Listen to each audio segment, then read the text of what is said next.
Iglesia Génesis. Un nuevo comienzo.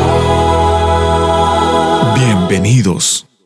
Y las imágenes que me rodean, todas las luces a mi alrededor, intentan llevarme a la distracción. Nunca jamás me podrán separar de tu amor, tu presencia. De tu amor, tu presencia.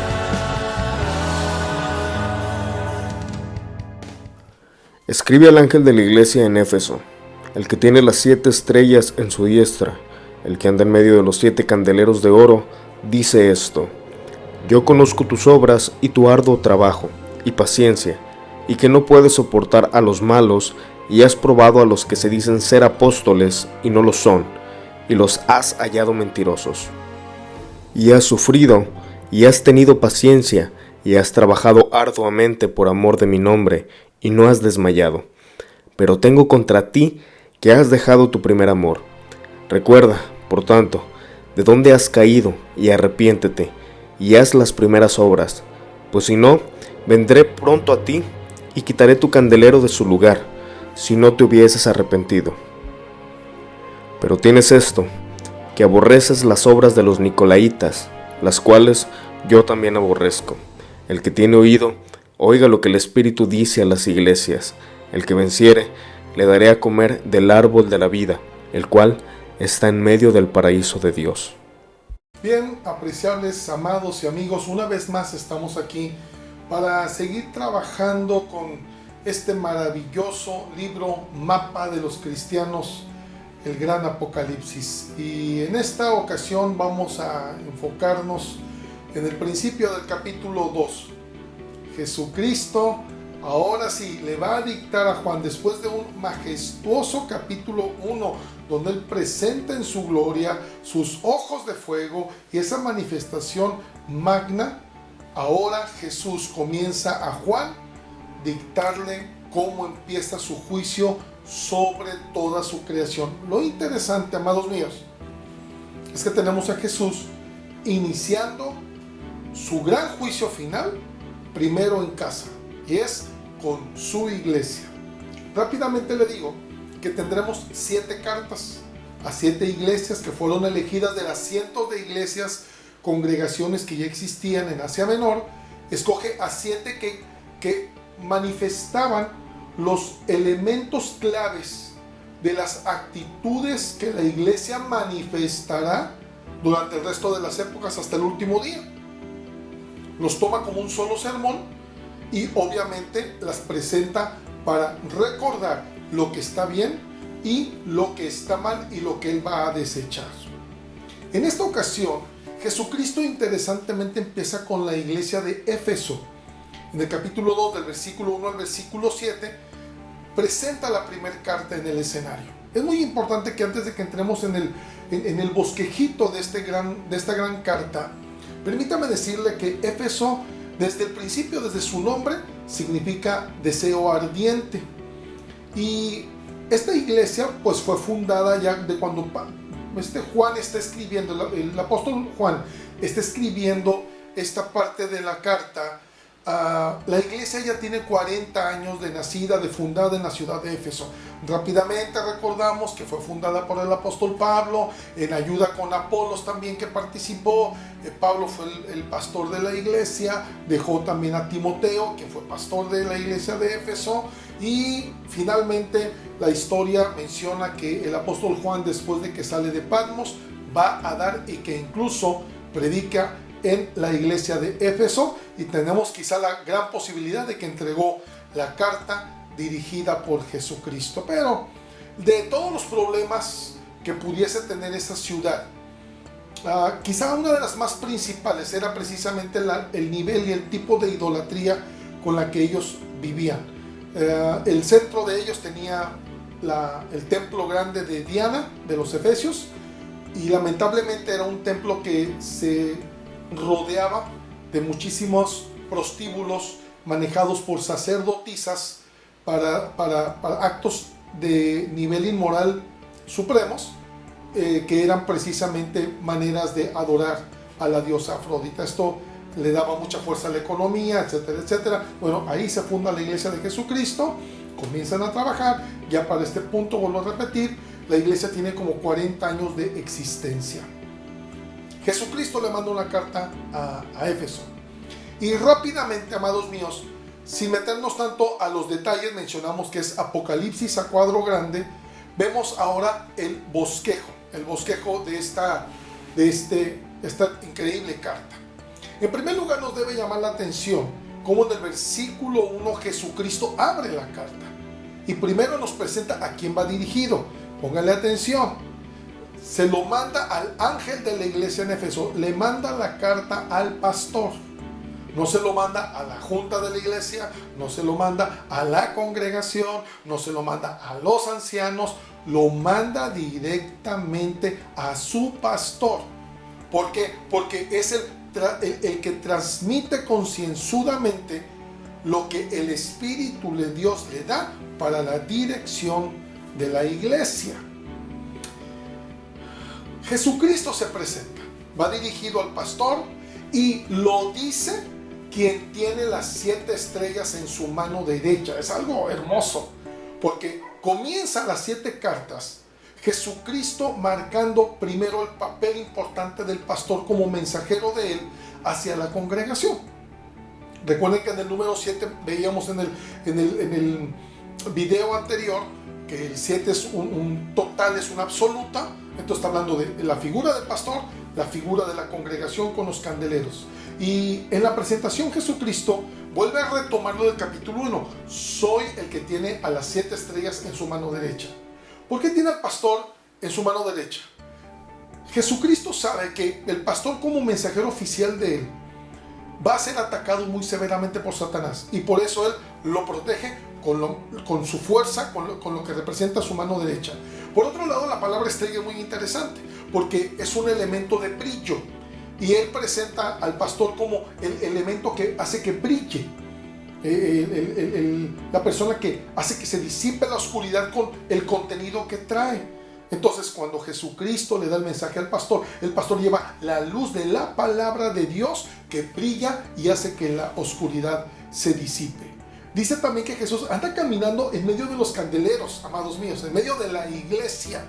No podemos recordar en esta expresión de que está caminando en medio de los candeleros, podemos recordar sin problema Mateo 18:20, cuando Jesucristo mismo dijo: donde 2 o 3 estén congregados en mi nombre, ahí estoy yo en medio de ellos. Después de esta presentación dirigido al pastor, soy Jesucristo el que está hablando en la carta. Automáticamente, en la supervisión de la iglesia que representan los 7 candeleros, automáticamente Jesús utiliza esa poderosa y firme expresión: yo conozco tus obras. Amados míos, Jesucristo nos conoce como somos de todo a todo. Y a partir de ese punto comienza a abordar la situación que tiene que ver con su iglesia. Y en este momento vemos que de una forma amorosa y diplomática entra inmediatamente primero con los aspectos que él menciona reconocer como la parte buena de la congregación de los efesios. Y comienza a hablar sobre las cosas buenas que hace la iglesia. Nos presentan estos primeros 3 versículos las partes que le alaba, dijéramos así, por ser una iglesia que sabe resistir, una iglesia que tiene celo, una iglesia que trabaja arduamente y no desmaya, y una iglesia incluso que ya para esa altura, los primeros 40 años de existencia, ya podía detectar y discernir cuando llegaba gente que se creía o se autonombraba apóstol, y los descubría y los desechaba. Es muy importante que le pongamos atención a lo que menciona Jesús, de que descubrían a los falsos apóstoles, y lo conectamos con los nicolaitas en versículos más adelante. El problema de los apóstoles era gente que quería llegar a gobernar la iglesia y poniéndose títulos o creyendo que su grandeza estaba en su título como apóstol. La iglesia los detectaba y los desechaba. No permitía ese tipo de males en la congregación. Y esto le gustaba a Jesucristo. Entonces, tenemos en esta primera parte de la carta donde Jesús está reconociendo los trabajos que hace la iglesia. Lo hace arduamente. El trabajo es arduo y tú detectas al que se cree apóstol y lo desecha. Un llamado, amados pastores, colegas, con todo mi corazón, con todo mi espíritu. Tengamos cuidado con esta nueva ola que se maneja y que ojalá podamos una ocasión reunirnos para discutir el punto del apostolitis, que ahora parece que es una nueva moda y ahora a medio mundo le gusta que le digan que son apóstoles. Tengamos cuidado, somos servidores de Jesucristo, somos los pastores que nos tiene en su mano y para nosotros debería ser suficiente. Somos siervos de Jesucristo. Bueno, Efesio lo detectaba y lo desechaba. En esta parte primera le hace ver bondadosamente que Jesús reconoce la actitud de su iglesia en su trabajo misionero, trabajo local, su defensa de la fe, su celo por las cosas. Pero llega un momento donde viene un señalamiento. Le dice, nada más que hay algo que no me gusta y no te lo voy a permitir. Permítame parafrasearlo. No es solamente que hagas cosas, qué bueno que haces cosas y que las haces bien. A lo mejor eres un profesional para hacer las cosas, pero estás haciendo las cosas y llegó un momento en que descuidaste de una u otra manera que todo lo que hagas sea con la esencia de mi presencia, la esencia de mi espíritu. Se le llama el primer amor, lo que te hace apasionarte por mí, lo que te hace hacerlo por mí, no porque simplemente en la iglesia se hacen cosas. Hay muchas congregaciones con alto índice de activismo y lamentablemente sigue creyendo que ese es el todo de una iglesia, hacer actividades. Y quizás nuestro más grande pretexto, se puede convertir en el más grande de los pretextos, es simplemente decir, como quiera lo hacemos en el nombre de Jesucristo o para la gloria de Dios.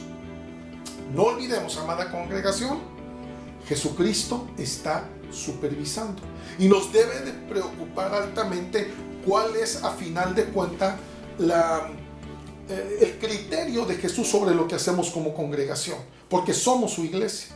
Entonces le señala y le dice, tengo algo contra ti, que has abandonado o has perdido tu primer amor.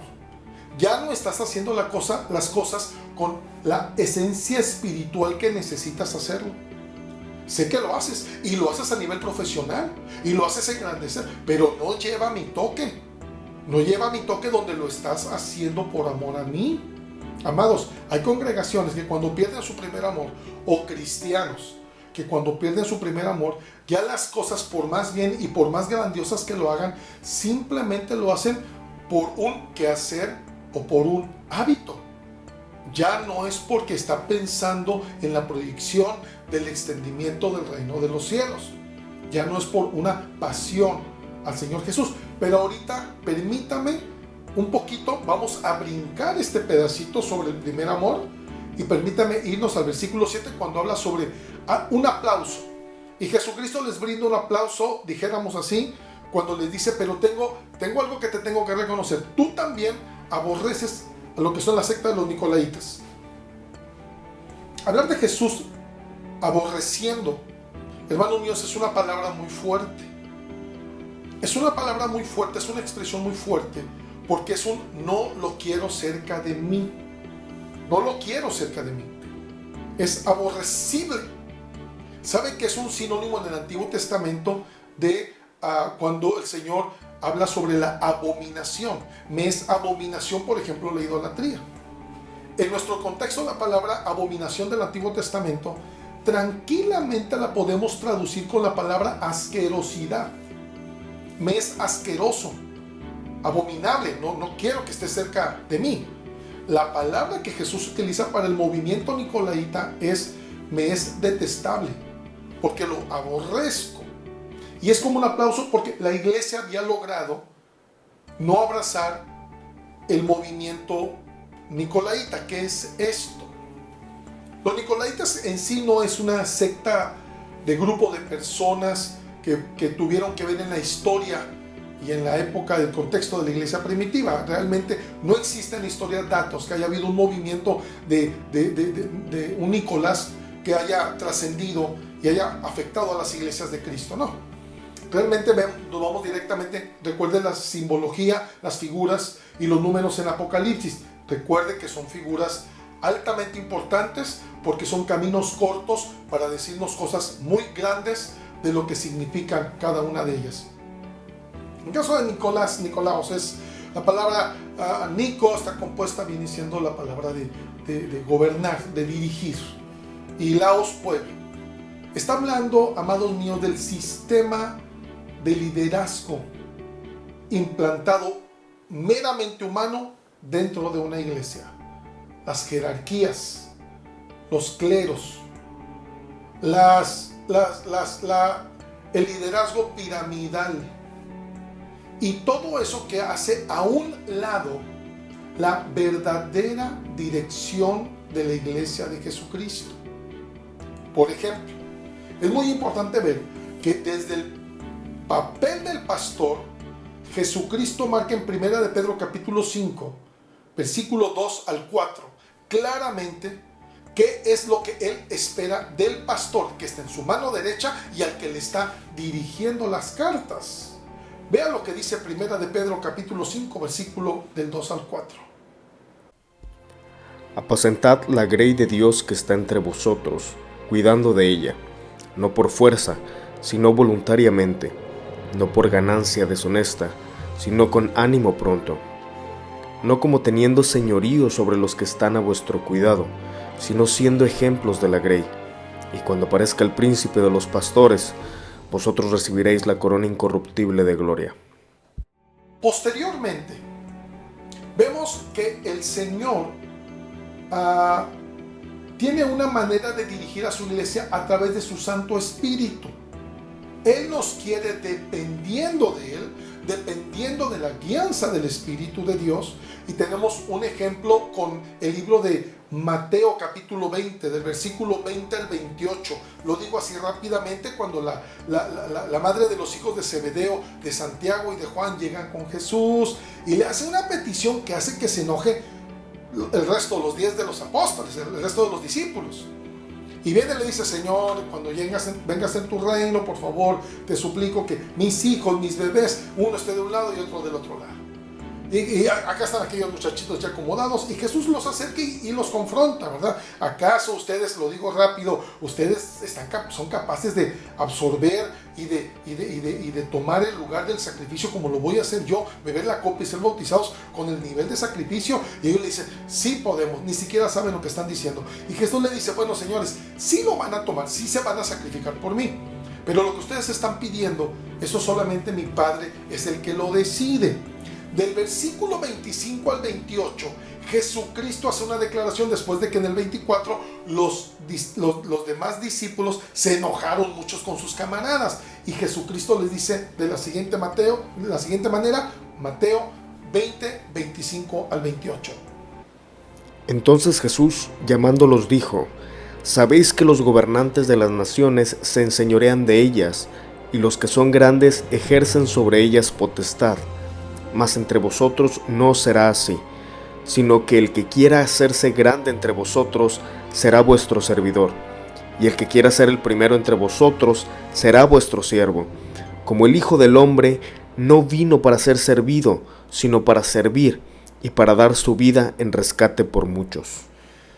Como podemos ver, Jesucristo dice claramente que el sistema de gobierno y dirección, como comúnmente lo maneja el mundo, bajo criterios, sabidurías y criterios de ellos, formas de ellos, es muy distinto a cuando se es dirigido por la guianza del Espíritu Santo de Dios. Lo vemos en la práctica de la iglesia primitiva. En el libro de Hechos capítulo 6, versículo 3, tenemos la respuesta de Pedro hacia el pueblo cuando tenían el problema de los alimentos, de la repartición de los alimentos, con problemas entre judíos y gentiles, cómo se iban a repartir, etcétera.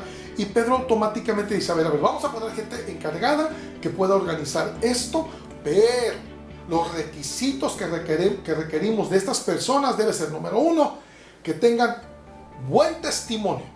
Número 2, llenos del Espíritu Santo y sabiduría. Parece que esas reglas ya no se siguen como tales. El sistema de liderazgo meramente humano que ha tomado la dirección de la iglesia es lo que se ha convertido en una de las principales enfermedades de la iglesia de Jesucristo. Amados míos, hoy tenemos el problema del nicolaísmo, la enfermedad principal de la iglesia, donde lamentablemente nos han hecho creer que los estatus, las jerarquías, las formas de llegar a los niveles de altura son los que importan, son los más santos, son los más consagrados, son los más capaces. Mucha gente que le ha ido mal en la vida secular o no ha logrado sus metas, terminan muchos de ellos proyectándose dentro de las iglesias, creyendo que ahí está su grandeza, creyendo que ahí está donde ellos pueden ser aplaudidos y reconocidos. Ha sido lamentablemente una enfermedad manejar la iglesia de Jesucristo bajo los criterios de los liderazgos meramente humanos. ¿Qué es lo que provoca el nicolaísmo dentro de la iglesia? En primer lugar, provoca proyección. La gente ya está pensando que una de las metas, las del varón perfecto, no es ser más santo, es llegar a una posición. Ahora eres el director de, ahora eres el presidente de, ahora eres, para que en el mismo pueblo te hagas sentir más grande. Esto lamentablemente es el alimento a la egolatría, el alimento a la soberbia. Y muchos líderes con buenas intenciones han caído porque no lo manejan en la base del primer amor. Lo están manejando bajo el criterio del hombre que sabe, del Homo sapiens. Y no nos damos cuenta del grave error que cometemos de que la iglesia de Jesucristo se maneja por la dirección del Espíritu Santo de Dios. En el libro de los Hechos vemos cómo ni Pablo ni Bernabé se manejaban solos. Las personas que estaban a cargo oraban, ayunaban y no daban planes hasta que el Espíritu de Dios les dijera qué era lo que tenían que hacer. Y cuando se lo decían, Pablo y Bernabé se organizaban porque ya habían dicho, el Señor nos dijo así, así y así. Hoy no usamos dados, no usamos barajas de la suerte. Pero lamentablemente el sistema nicolaíta nos lleva a creer que nuestro criterio es suficiente, que nuestras capacidades o nuestras preparaciones son suficientes y terminamos creyendo que de esa manera es lo más adecuado para manejar la iglesia de Jesús. Y vamos descuidando la dependencia de la guianza del Espíritu de Dios. Eso hace que perdamos la esencia del primer amor. Cuando perdemos la esencia del primer amor, lo que hagamos, amados míos, en la iglesia no tiene razón de ser. No es lo que nos va a llevar finalmente al cielo. Vemos dentro del nicolaísmo el problema, aparte de la soberbia, de la egolatría, de la proyección. Vemos el problema del titulismo. Hoy vemos pastores, gracias a Dios, que nos podemos preparar, podemos cada vez competir más con la sociedad en cuanto a conocer cosas aplicables a lo que la Biblia nos enseña y poder también hablar de Apocalipsis para nosotros dirigir con la ayuda de Dios sobre los tiempos finales a la gente que nos toca predicar. Pero el titulismo, hermanos, hombres, siervos, consiervos, que se les ha enseñado a ir escalando sobre, ahora estamos más persiguiendo los doctorados, los títulos, lo que nos haga mencionar que somos grandes. Todo eso es parte del nicolaísmo y queremos venir a dirigir la iglesia porque yo sí sé, conocí historias de pastores que salieran de seminarios como licenciados en Sagrada Teología y no querían cualquier congregación. Ellos no iban a ir a cualquier ranchería o cualquier iglesia pequeña. Ellos son estudiados con título y saben manejar todas las cosas. Así que no cualquier congregación la queremos tomar. Problemas del nicolaísmo, desubicados completamente de la dirección de la iglesia de Jesucristo a través de su Santo Espíritu. Y como lo hacemos a manera humana, terminamos finalmente perdiendo la esencia de hacerlo por la pasión de Jesucristo.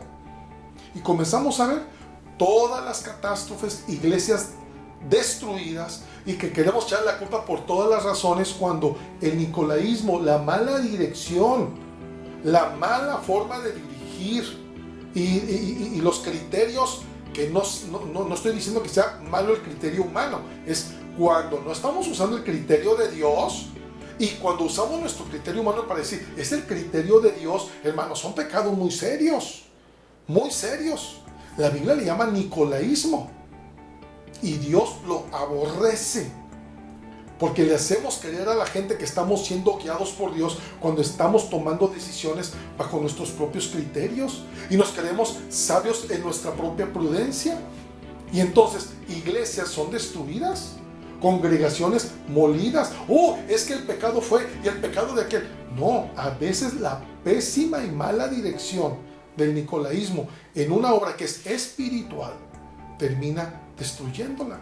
Pero obviamente, ahora imagínense el nivel del nicolaísmo, que también termina creyendo que es el único que sabe cómo se hacen las cosas, los únicos que pueden maniobrar las cosas, y si no se somete, usted está en pecado delante de Dios. Ahora hay un sector del nicolaísmo que termina hasta maldiciendo a la gente, hermanos, y que si tú no te sometes, las plagas de Egipto van a caer sobre ti y te vas a llenar de piojos y no sé qué tantas cosas, y que la roña y no sé qué tantas cosas, porque están ofendidos porque no les hicieron caso o cosas de ese tipo.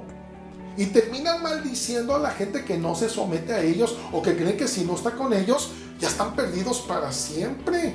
Hermanos, no tenemos ni siquiera permiso por parte de Jesús de maldecir a la gente por nada. Jesucristo nos ordena bendecir a la gente, aun con todos sus errores y todo. Hay un sector del nicolaísmo que, suéltalo, déjalo. Ese ya está perdido porque ya se despegó de nosotros. Vamos olvidando que la iglesia depende del poder y dirección del Espíritu Santo de Dios. Tenemos que someternos a ellos. Por eso el pastor en la mano derecha de Jesús. Por eso el pastor como estrella. Tienes que brillar para dirigir a la gente. O te empapas de Jesús para poder dirigir a la iglesia, o nos vamos a meter en problemas cuando creamos en nuestras mesas de liderazgo todo un movimiento nicolaíta.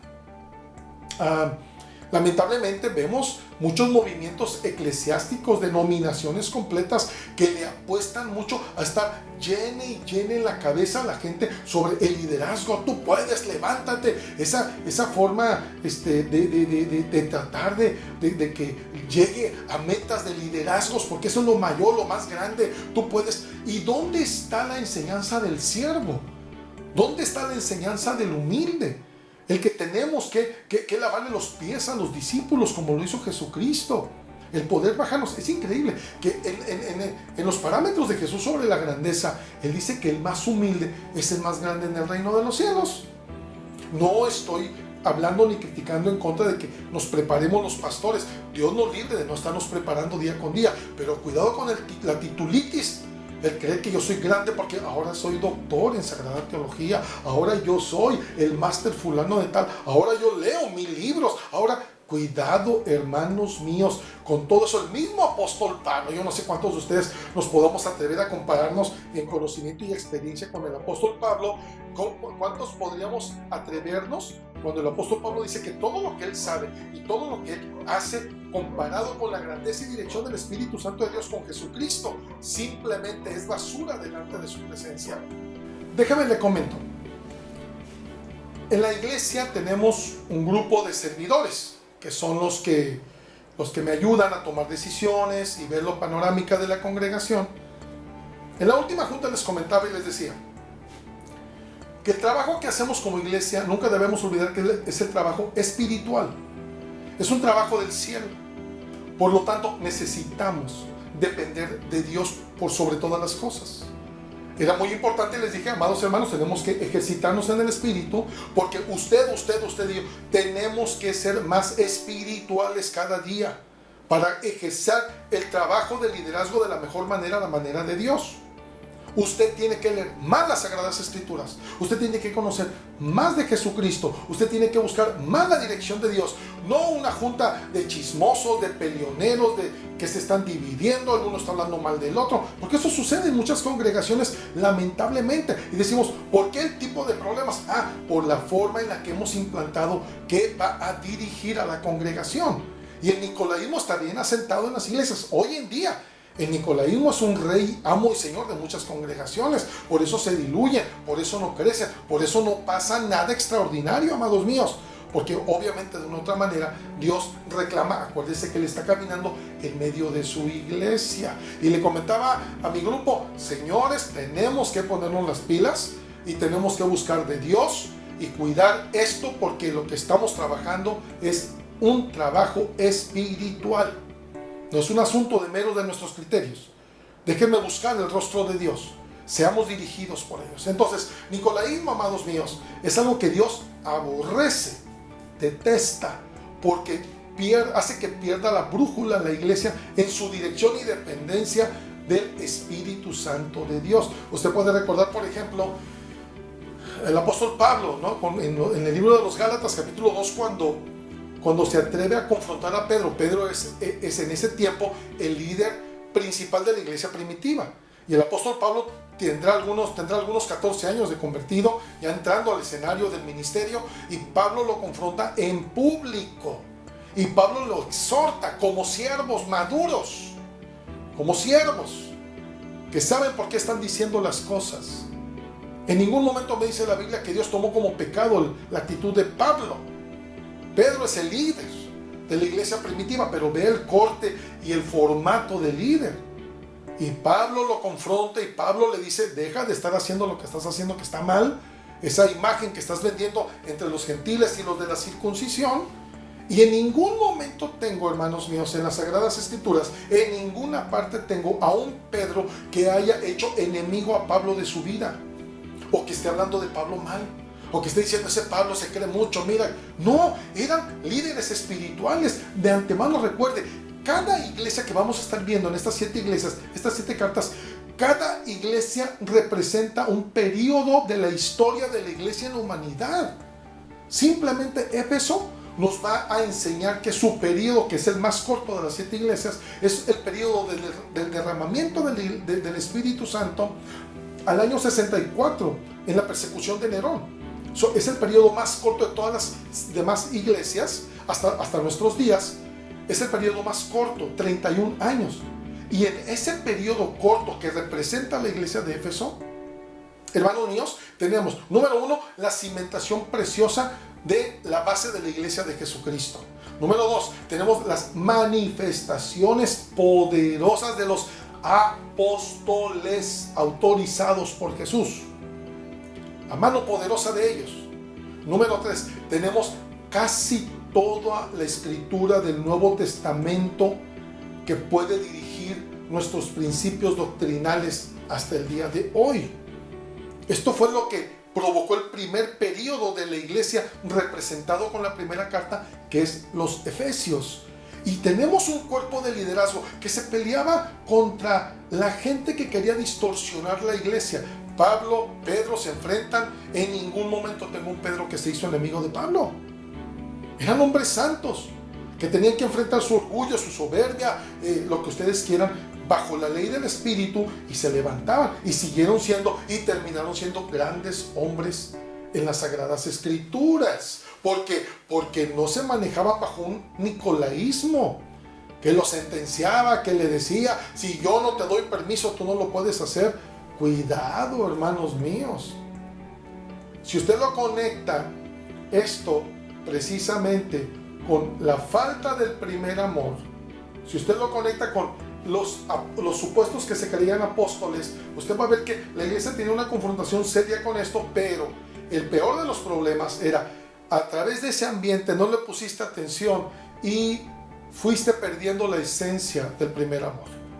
Nicolaísmo, la enfermedad de la iglesia principal, que puede destruir iglesias, y podemos echar la culpa a quien quiera, si quieren a Pinocho, al que usted quiera, pero el sistema de gobierno humano dentro de una iglesia que no manifieste verdaderamente una dependencia del Espíritu Santo, hermanos míos, sea el tamaño que sea, se puede ir desmoronando. Y pueden estar viendo que se está desmoronando y están buscando culpables de otros lados, en vez de humillarse y decir: Señor, necesitamos ser guiados por tu Santo Espíritu. Se perdió el primer amor. La iglesia de Éfeso logró quitar como iglesia ese intento de que la gente quería gobernar la iglesia. Pero su problema es, perdió el primer amor. Rápidamente, déjenme les digo, con esto vamos a aterrizar. ¿Qué es perder el primer amor? El primer amor es cuando se pierde la esencia de lo que hacemos por amor a Jesucristo y las cosas las hacemos simplemente como algo rutinario, como un hábito o como algo que simplemente así se hace todos los días, todas las semanas ahí en la iglesia. Se le llama activismo. Y aunque no sea activismo, Jesús aplaudió lo que hizo la iglesia de Éfeso, pero le dijo: sin el primer amor, esto lo vas a perder. Ahora, es muy importante ver que Jesús no solamente le señala: has perdido tu primer amor. Le dice: te tienes que arrepentir, tienes que analizar dónde o a partir de cuándo perdiste la esencia conmigo, y tienes que arrepentirte, porque si no, le da una sentencia: te voy a quitar tu candelero, dejas de ser iglesia mía. Hermanos, muchos grupos religiosos han dejado de ser iglesia de Jesucristo. Tengamos miedo a esto, amados míos. Tengámosle miedo a esto. Nosotros, los que predicamos, los que hacemos iglesia, debemos estar conscientes que lo que hagamos sea algo aplaudido y autorizado por el Señor Jesucristo. Él es el dueño, no somos nosotros. No es un asunto de novedosos o de valientes o de atrevidos o de arrebatados. Yo abro un grupo, abro otro grupo. No, esto es un asunto de orden celestial. Pero ya en las operaciones, el cristiano puede perder su primer amor. ¿Cómo? Primero, déjenme le doy la lista, alguna pequeña lista o síntomas de cuando usted ha ido perdiendo su primer amor. Tenemos los principios espirituales, las leyes morales, las leyes de orden, pero es muy importante ver que cuando yo como cristiano, independientemente de los años que tenga en el evangelio, si llega un momento en que yo me doy cuenta que si por alguna razón, con tal de defenderme o salir al paso, he hecho una mentira y no me siento mal, y detrás de ella viene otra mentirilla por ahí y no me siento mal, comienzo a darme cuenta que soy deshonesto y no me siento mal.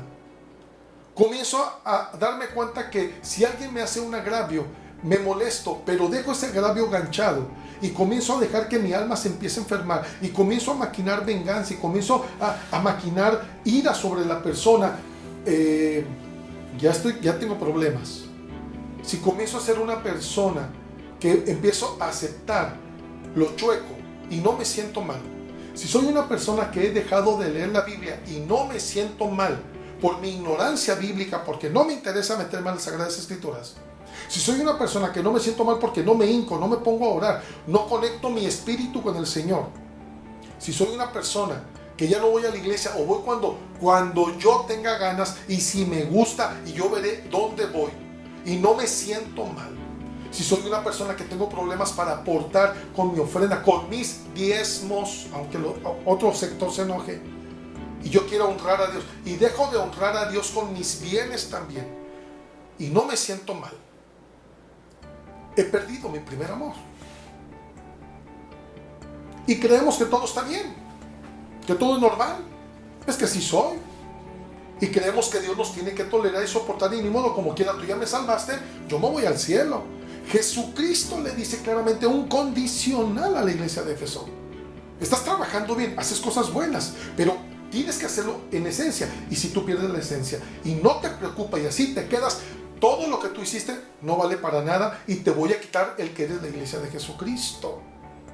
Quedas perdida completamente. Así que no importa ni tu edificio, ni tu calidad de edificio, ni tu calidad de líderes, no importa nada.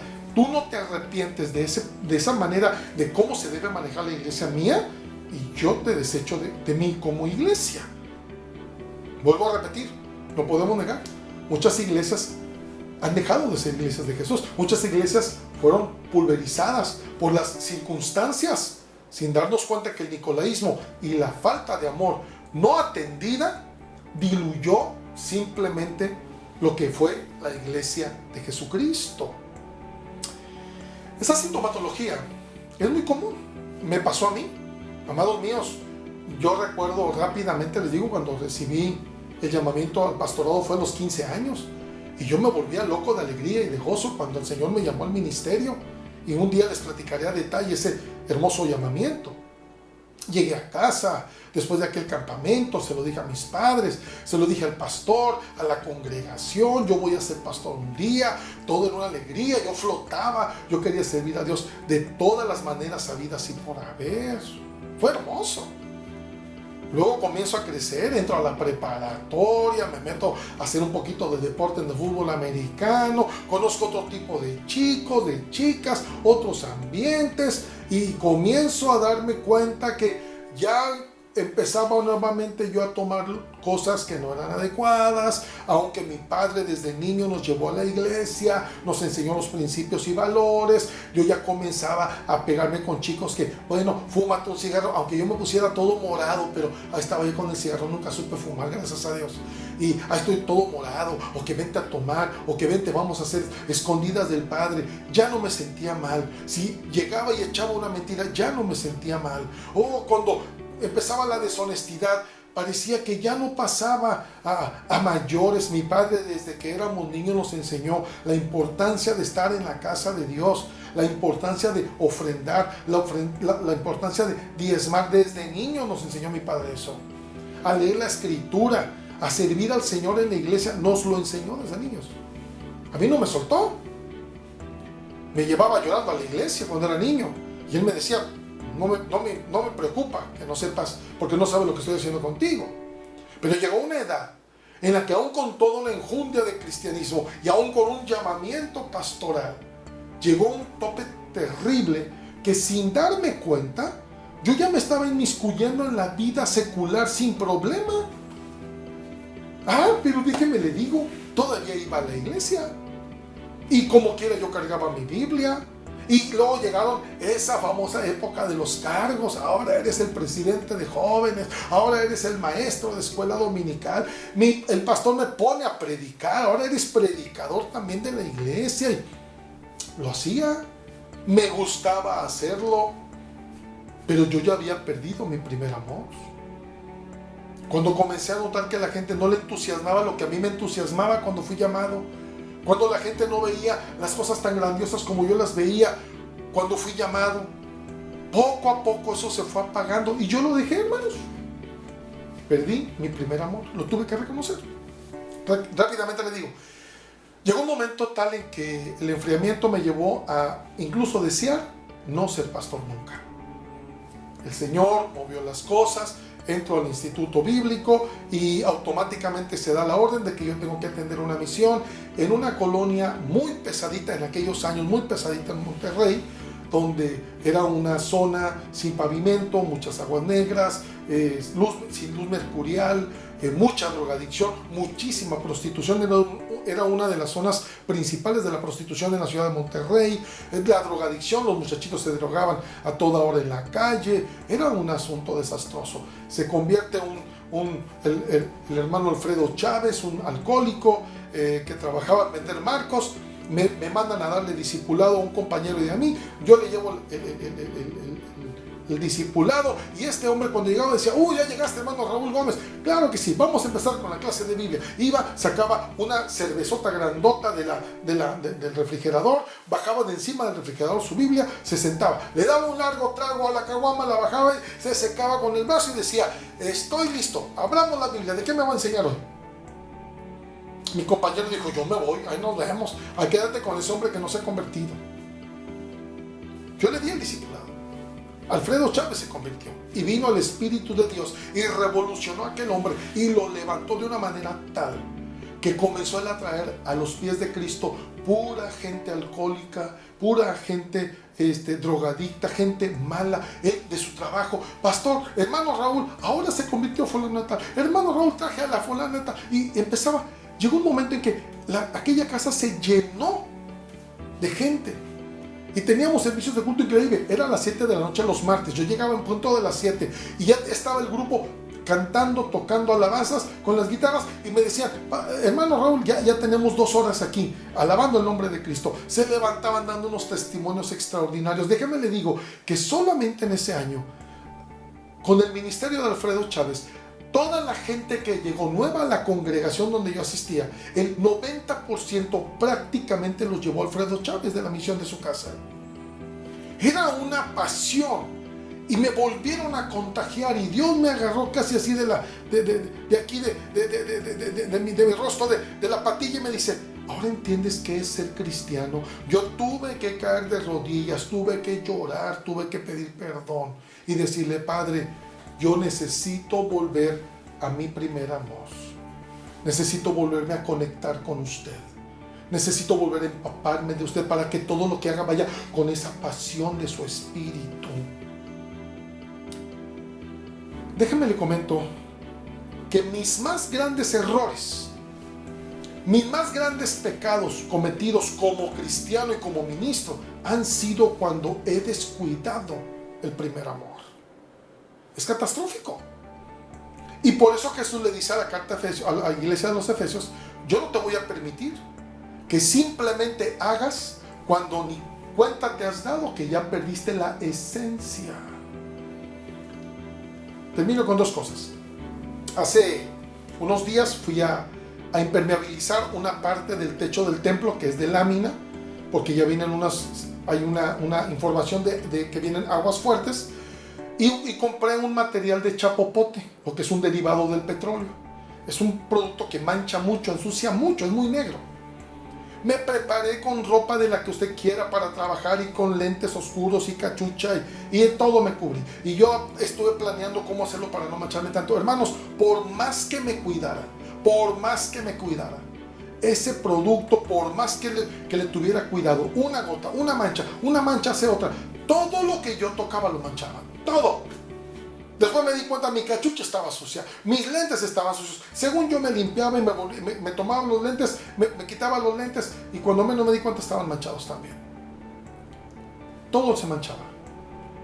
Me quitaba con solvente el exceso de las manchas en las manos, me iba y me lavaba con agua y con jabón y salía el agua negra, aunque según yo ya me había limpiado.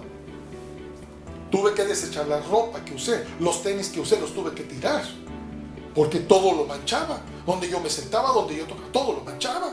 Cuando hemos perdido el primer amor, hermanos míos, todo lo que hagamos, por más bien que lo hagamos, lo vamos a ensuciar. Va a quedar sucio de una u otra manera. Y Jesús no lo va a permitir. Él lo quiere con la esencia de la pasión de su amor para con Él. Cuando podemos acercarnos con ternura, cuando oramos con Él, cuando nos apasiona leer la Biblia, etc. Cuando esta ocasión yo me hinqué a orar, oré, lloré, clamé, Señor, necesito tu primer amor nuevamente. Amado mío, después de que me levanté, nunca voy a olvidar cómo volví a ver la vida como Él quería que yo la viera. La pasión, el amor por evangelizar, por leer la Biblia, por pasar de rodillas tiempo con Él, el visitar, el atender gente, el ministrar. Todo eso se vino porque Cristo no me iba a permitir vivir un cristianismo o un aparente cristianismo, aunque hiciera cosas sin la esencia del cristianismo, que es Jesucristo mismo. Y por eso al final, Jesucristo claramente lo dice, que va a haber una recompensa para los vencedores. Al que venciere, le dice a la iglesia de Éfeso. Hermanos, en la iglesia de Cristo siempre ha habido un vencedor. Bendito Dios, siempre hay vencedores en las historias. Mientras que otros se están ahogando con el nicolaísmo. Usted tiene un ejemplo con el libro de la carta tercera de Juan, en el versículo 9 y 10, ve una problemática de un hombre pseudo líder que cree que estaba bien, y Juan lo describe con el nombre de Diótrefes. Mira lo que dice la escritura. Yo he escrito a la iglesia, pero Diótrefes, el cual le gusta tener el primer lugar entre ellos, no nos recibe. Por esta causa, si yo fuere, recordaré las obras que hace parloteando con palabras malignas contra nosotros, y no contento con estas cosas, no recibe a los hermanos, y a los que quieren recibirlos se lo prohíbe y los expulsa de la iglesia. Este hombre creía que él podía dirigir a la iglesia a su manera, perdiendo toda la esencia de la espiritualidad divina y creyendo que el nicolaísmo podía poner orden a sus criterios. Es muy importante que Jesucristo dice al final, de todos ellos, fíjense, del plural, iglesia, Éfeso, termina en el singular, al que venciere de manera individual. No siempre la congregación como tal sale victoriosa, pero dentro de la congregación que no sale victoriosa, hay personas victoriosas. Y por eso lo aterriza en singular, al que venciere tendrá acceso al árbol de la vida. ¿Quién es el árbol de la vida? Jesucristo. En todo lo que quieras con Jesús, Él te lo va a brindar, Él te lo va a dar, Él te va a dar la oportunidad. Amados míos, el formato de la iglesia, la dirección o el propósito de la iglesia, el apóstol Pablo nos lo da muy claro en el libro de los Filipenses capítulo 2 del 1 al 4. Miren lo que dice el apóstol Pablo con esto. Por tanto, si hay alguna consolación en Cristo, si algún consuelo de amor, si alguna comunión del Espíritu, si algún afecto entrañable, si alguna misericordia, completad mi gozo, sintiendo lo mismo, teniendo el mismo amor, unánimes, sintiendo una misma cosa. Nada hagáis por contienda o por vanagloria, antes bien con humildad, estimando cada uno a los demás como superiores a él mismo, no mirando cada uno por lo suyo propio, sino cada cual también por lo de los otros.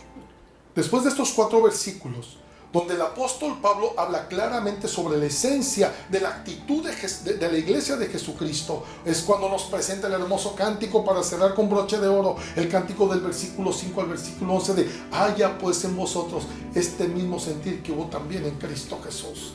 Siendo Dios, se humilló a sí mismo, haciéndose obediente hasta la muerte y muerte de cruz. Y al final dice, por lo cual Dios lo exaltó hasta lo sumo y le dio un nombre que es sobre todo nombre, para que en el nombre de Jesús se doble toda rodilla de los que están en los cielos, en la tierra y debajo de la tierra, y toda lengua confiese que Jesucristo es el Señor, para gloria de Dios Padre. Ya lo dije casi todo. El punto es la corona con la que Pablo cierra la actitud y propósito de la iglesia en el versículo del 1 al 4. Hermanos míos, la primera carta, ya se abrió la carta del juicio al mundo y Jesucristo comienza con su iglesia. Termino diciéndole lo siguiente. Muchos de ustedes quizá perdieron su primer amor. Muchos ni siquiera se han dado cuenta porque ya ha sido tan simple y tan común ir a hacer, aunque no sienta, aunque no haya visión, cuando deberíamos de poner atención, amados míos. Los peores errores que he cometido ha sido cuando yo perdí mi primer amor. Volvamos, vamos. Si no volvemos, si no nos arrepentimos y si no dejamos que Cristo nos vuelva a tomar y empapar de su presencia y apasionarnos por todo, buscar su rostro en las Sagradas Escrituras, buscar a quien compartirle el Evangelio, amar a nuestros enemigos, amados míos, la esencia del Evangelio, entonces lo que hagamos, por como le hagamos, no tiene ninguna razón de ser en la obra del Hijo de Dios. Les exhorto, les invito, amada y hermosa iglesia de Jesucristo, en este tiempo de encierro es un lindo momento para recordar que a Cristo se le tiene que amar con todo el corazón, hoy y hasta que venga por nosotros para estar con Él hasta la eternidad de los siglos santos. Volvamos al primer amor, analicémonos como congregación y levantémonos como una nueva iglesia restaurada después de que pase todo esto. Y si tiene problemas de nicolaísmo, creo que tenemos que reparar y serruchar todo ese sistema que está enfermando a la iglesia. Jesucristo siga siendo nuestro Señor hoy y siempre por la eternidad de los siglos santos. Dios los bendiga. Las imágenes que me rodean, todas las luces a mi alrededor, intentan llevarme a la distracción, nunca jamás me podrán separar de tus imágenes que me rodean, todas las luces a mi alrededor, no me podrán separar de la distracción, nunca jamás me podrán separar de tu amor.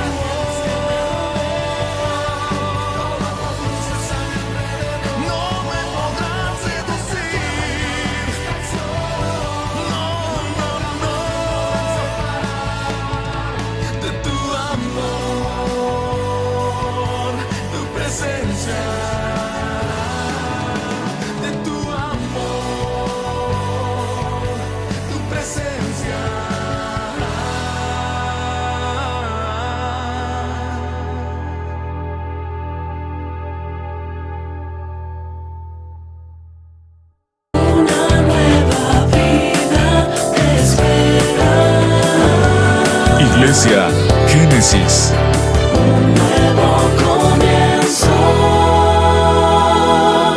Dios les bendiga.